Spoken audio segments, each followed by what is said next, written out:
Like and subscribe to my channel and click the bell icon to get new video updates. Bud Grant set the standard for the Vikings that was never equaled. Most people remember Bud Grant standing on the sidelines of Metropolitan Stadium with a stoic expression on his face as the leader of a team that came close to doing the football version of Nirvana, but could never quite pull off the Super Bowl thing.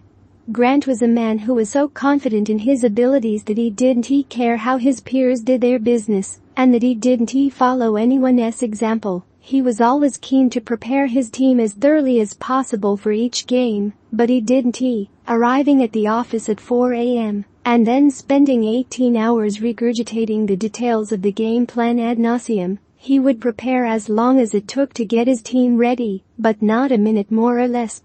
Grant had a life outside of football. A wife and 6 children told the world his icy stares weren't the whole story. It was a remarkable love for our nature and to nature, which was just as important to him as soccer training. That's not to say he did nothing but do his best to lead the Vikings. He seems to be a my way or the highway guy. Take him aside, compliment him first, and then let him know what he is doing wrong. He didn't have a one-size-fits-all approach to his philosophy for designing a game plan. Early in his coaching tenure in the late 1960s, Vikings had Bill Brown and Dave Osborne in power, and Grant designed an attack between tackles around them.